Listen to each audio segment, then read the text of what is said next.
السلام عليكم ورحمة الله وبركاته. ازيكم يا اولى ثانوي؟ عاملين ايه؟ يا رب تكونوا بألف خير. معاكم دكتورة مها منصور، والنهارده ان شاء الله هنحل مع بعض التست او الاختبار اللي موجود على شابتر 4. طيب احنا عارفين ان شابتر 4 ده اخر شابتر معانا في المنهج، تمام؟ تعالوا نشوف اسئلة الاختبار عبارة عن ايه. يلا بينا نتوكل على الله ونشوف الاسئلة بتاعتنا عبارة عن ايه. بس ما تنسوش لو الفيديو عجبكم تعملوا لايك وتشتركوا في القناة. طيب choose the correct answer. Number 1. What is the main reason for using the carbon nanotubes in the purification of water? Number A.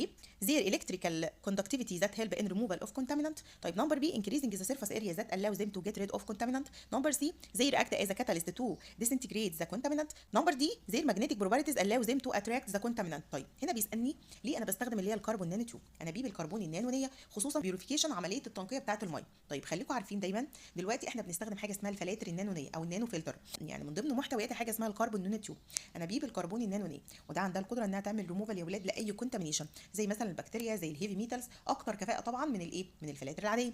عينك دايما لما يجي لك سؤال فيه نانو بارتكل اعرف ان احنا هنتكلم عن السيرفس اريا، مساحه السطح، لان لما بوصل للماده تمام كده، او بوصل بحجم الماده على مقياس النانو تمام، انا زودت السيرفس اريا، زودت مساحه السطح، فبالتالي كل ما مساحه السطح كل ما السيرفس اريا بتاعتي تزيد هزود النمبر اوف موليكيولز، عدد الجزيئات المعرضه للتفاعل ده تمام كده. فبالتالي الافشنسي، الكفاءه عموما لو استخدمت اي جهاز فيه نانو بارتكل بتبقى يعني كفاءته عاليه جدا جدا. يبقى انا على طول عيني هتروح للسيرفس اريا، يبقى انا بستخدم الكربون نانو تيوب في البيوريفيكيشن اوف ووتر لان في حصل انكريزنج للسيرفس اريا ذات allows them اللي هتسمح لهم يحصل ايه؟ get rid of الكونتامينيشن، نتخلص من الكونتامينيشن. يبقى نمبر بي. Number 2. What is the type of bacteria that is responsible for the fermentation step during the biodegradation process for obtaining the biofuel? طيب نمبر A methanogens bacteria، نمبر B nitrifying bacteria، نمبر C acidogenic bacteria، نمبر D nitrogen fixing bacteria. هنا بيسالني تمام كده يا ولاد عن البكتيريا اللي هنستخدمها في الفرمنتيشن ستيب، اللي هي عمليه التخمر بمعنى اصح. طيب اولا هي مش ميثانوجينيك بكتيريا، لان دي كانت اخر مرحله بمعنى اصح في البايوديجراديشن، وكنت بستخدم الميثانوجينيك بكتيريا. طيب واكيد مش النيتروفاينج بكتيريا ولا النيتروجين فيكسنج بكتيريا، لان انا هنا ما بتكلمش على النيتروجين سايكل. يبقى اكيد اللي هي الاسيدوجينيك بكتيريا، اللي هي الاسيدوفيليك بكتيريا، اللي هي البكتيريا الحامضيه بمعنى اصح، اللي بتلعب دور مهم جدا جدا ان انا احول بعض اللي هي الكومباوند، زي مين؟ زي اللي هي الامينو اسيد، وزي اللي هو السمبل شوجر، كنت بحولهم لشورت تشين من الفاتي اسيد، شورت تشين من الفاتي اسيد تمام كده. فهتبقى نمبر سي. طيب نمبر 3. which of the following didn't represent one of the nanotechnology application in the energy field? Number A. increasing the efficiency of a solar cell, improving the efficiency of the battery, increasing the internal resistance of battery, reducing the consumed energy for the occurrence of reaction in the industry. طيب من اهم تطبيقات النانو بمعنى اصح خصوصا في مجال الطاقه او الانرجي فيلد، اول حاجه انا كنت بزود الافشنسي اوف السولار سيل. اولا يا اولاد انا كنت بستخدمها عشان ازود الافشنسي اوف سولار سيل، ازود كفاءه اللي هي الخلايا الشمسيه، خصوصا لما كنت بستخدم الجولد نانو بارتكل. ونمبر بي اكيد انا استخدمت النانو تكنولوجي عشان احسن الافشنسي اوف الباتري. لو انتوا فاكرين الانود والكاثود كنت بعمل له مانيفاكتشرنج باستخدام اللي هي النانو بارتكل، اللي هي الجزيئات النانونيه. طب واكيد نمبر سي، هل نمبر سي بقى ان انا كنت بستخدمها عشان ازود الانترنال ريزيستنس اوف الباتري؟ لا، انا كنت بقلل هنا الانترنال ريزيستنس، كنت بقلل المقاومه بمعنى اصح عشان يزيد كفاءه البطاريه. يبقى نمبر سي هي اللي غلط.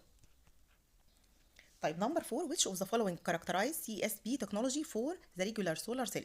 نمبر A. it work by stored electric energy. طيب نمبر B. it works by stored thermal energy. نمبر C. batteries are used in it. نمبر D. electricity is generated in it using sunlight. طالما انا بتكلم عن سولار سيل خليه شمسيه اكيد هي ما بتبقاش مخزنه تمام كده، لا الكتريك ولا ثيرمال طبعا، ولا بستخدم فيها بطاريات. الفكره كلها بتعتمد على حاجه اسمها الانرجي ترانسفورميشن، تحولات الطاقه. السولار سيل بتحول يا ولادي السولار انرجي تمام كده اللي هي طاقه الشمس لالكتريك انرجي، هتبقى نمبر دي. طيب نمبر 5. نانو تكنولوجي امبروف ذا efficiency اوف سولار سيل باي، يعني النانو تكنولوجي حسن من كفاءه الخليه الشمسيه من خلال نمبر اي increasing the efficiency of sunlight absorption. طيب نمبر بي using large size and cheap material. نمبر سي making the solar cell lighter. نمبر دي increasing the solar cell temperature. اكيد لما بقول هزود الافشنسي اوف السولار سيل يبقى انا اعمل increasing للسانلايت ابزوربشن، كفاءه بمعنى اصح امتصاص الطاقه الشمسيه، وده اللي كانوا بيعملوا اولاد الجولد نانو بارتكل، جزيئات الذهب اللي هي النانو نيم. طيب نمبر 6. which of the following represent the main substance used in producing the biodiesel? طيب نمبر A. vegetable oil. نمبر B. oil. نمبر C. sugar. نمبر D. natural gas. طالما على طول قلت بايوديزل يعني وقود حيوي بمعنى اصح او البايوديزل، يبقى عيني هتروح للفيجيتابل اويل، الزيوت النباتيه بالذات اللي جايه من الالجي من الطحالب، او الانيمال فات اللي هي الدهون الحيوانيه، هتبقى نمبر A. طيب نمبر 7. what is the average volume of the used silicon particle in the improvement of solar cell efficiency? هنا بيقول لي عايز الافريج فوليوم تمام كده، متوسط حجم جزيئات السيليكون اللي بستخدمها عشان اعمل امبروفمنت للسولار سيل. طيب نمبر A اللي هي ال 50 ملم نانومتر، نمبر بي اللي هي 75 ملم، نمبر سي 50 نانومتر، نمبر دي 100 نانومتر. طيب عشان اعمل امبروفنج بمعنى اصح اللي هي السولار سيل افشنسي هستخدم يا اولاد اللي هي الجزيئات ايه؟ اكيد انا هستخدمها على مقياس النانو، يعني النانو سكيل بمعنى اصح. طيب عندي ال 50 ولا ال 100 نانو افضل؟ انتوا رايكم ايه؟ اكيد طبعا اختياري هيبقى 50 نانومتر، لان انا كل ما بقل بحجم الجزيئات فبالتالي الافشنسي بمعنى اصح والقدره على اللي هي الابزورب السلايت بيبقى اكبر بكتير، يبقى 50 نانومتر. Question number 8. Which of the following process includes the breakdown of complex organic compound to simple one in the presence of water? A. hydrolysis, number B acidogenesis, number C photosynthesis, number D oxidation.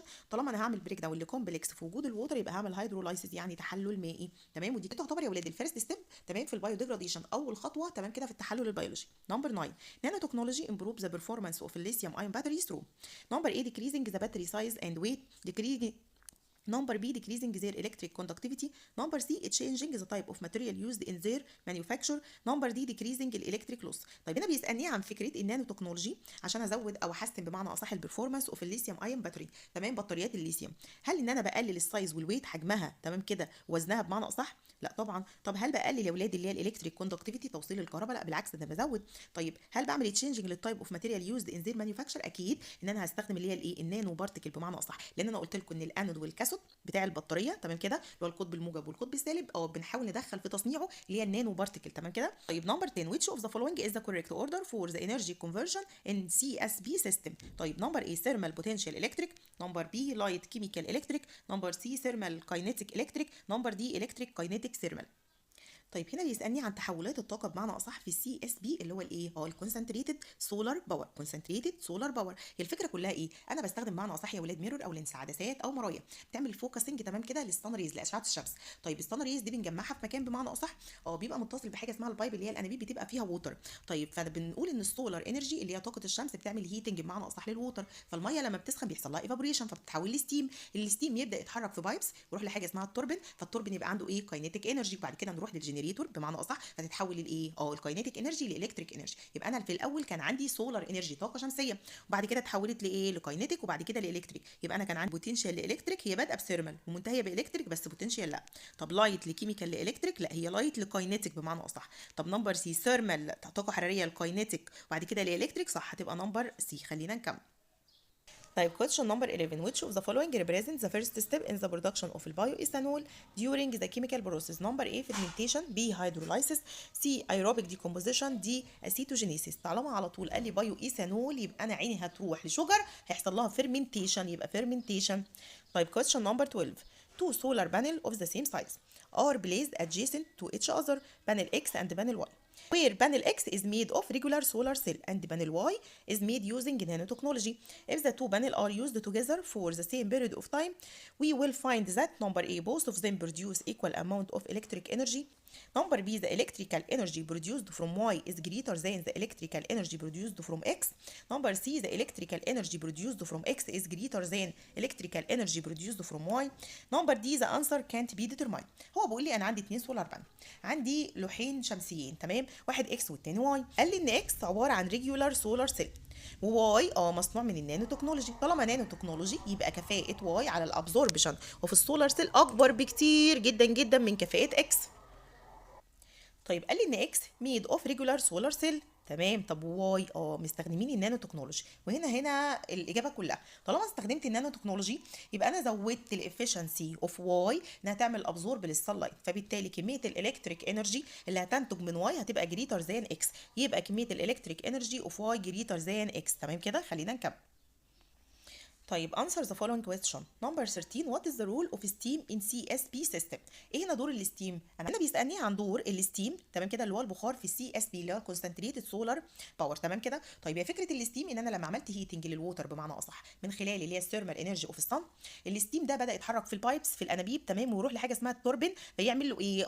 يحركه بمعنى اصح، يعني بمعنى اصح بيعمل بروديوسنج لكاينيتيك انرجي، بروديوسنج كاينيتيك انرجي بس فين؟ في التوربين. يبقى اهميه الستيم انه بيعمل سبيننج، يعني بيلف في التوربين بمعنى اصح، فالتوربين يبقى عنده كاينيتيك انرجي. طيب نمبر 14 give reason for difference between rusting rate of a piece of iron and that of the same mass of iron filling under the same condition. هنا بقول لي ايه الفرق ما بين الراستنج ريت اللي هو معدل الصدأ تمام لقطعه بيس اوف ايرن والايرن فيلنج يعني براده الحديد تمام كده تحت الظروف. هو مين فيهم يا اولاد هيحصل له راستنج بسرعه؟ يعني انا عندي هنا بيس اوف ايرن قطعه وعندي ايرن فيلنج براده حديد. اولا الفكره كلها في السيرفس اريا تمام، مساحه السطح. انا عارفه طبعا ان الايرن فيلنج ايه، براده الحديد عندها سيرفس اريا كبيره، فكل ما يبقى عندي سيرفس اريا كبيره هيزيد النمبر اوف موليكيولز، هيزيد عدد الجزيئات المعرضه للكيميكال رياكشن، فبالتالي هنا هيبقى التفاعل الكيميائي اسرع. يعني عمليه الراستنج في الايرن فيلنج هتبقى اسرع ليه؟ لان السيرفس اريا بتاعتها كبيره. لكن هنا عمليه الراستنج يا دوبك هتبقى بس فقط من الاجزاء اللي هي الخارجيه، لكن من جوه لا، لان هنا السيرفس اريا بمعنى اصح قليله، فكل ما تزيد السيرفس اريا كل ما هزود السبيد اوف كيميكال رياكشن. يبقى الراستنج هنا هيبقى اسرع في الايرن فيلنج عشان الايه، السيرفس اريا في الايرن فيلنج اكبر او جريتر ذان السيرفس اريا في البيس اوف ايرن. طيب نمبر 15 what are the main source upon which the production of البايو and البايوديزل as a type of biofuel depend. هنا بيقول لي لو انا هعمل برودكشن للبايو ايثانول والبايوديزل، مين المين سورس، مين المصدر الرئيسي؟ على طول ساعه ما يقول لي ايثانول او بايو ايثانول يبقى انا رايحه للشوجر، اللي هي الايه، الشوجر بمعنى اصح السكريات تمام كده، اللي بتبقى موجوده فين؟ في الاجريكلتشر ويست، اللي هي بقايا المخلفات الزراعيه. زي مين؟ زي الكورن، زي الذره مثلا تمام كده يا ولاد، زي قصب السكر تمام كده، دي مخلفات زراعيه بتحتوي على نسبه عاليه جدا من الشوجر، من السكريات، فانا بستخدمها عشان اعمل برودكشن للبايو ايثانول. يبقى البايو ايثانول السورس بتاعه هو الشوجر او الاجريكلتشر ويست اللي فيها نسبه عاليه جدا من الشوجر تمام. طيب بالنسبه للبايو ديزل، بايو ديزل يبقى فيجيتابل اويل، زيوت نباتيه وانيمال فات. يبقى البايو ديزل فيجيتابل اويل تمام كده وانيمال فات، زيوت نباتيه ودهن حيواني تمام. وبكده يا ولاد نكون خلصنا مع بعض اسئله اللي هو الاختبار على شابتر 4. اتمنى يا رب ان الفيديو يكون عجبكم. ما تنسوش لو الفيديو عجبكم تعملوا لايك وتشتركوا في القناه.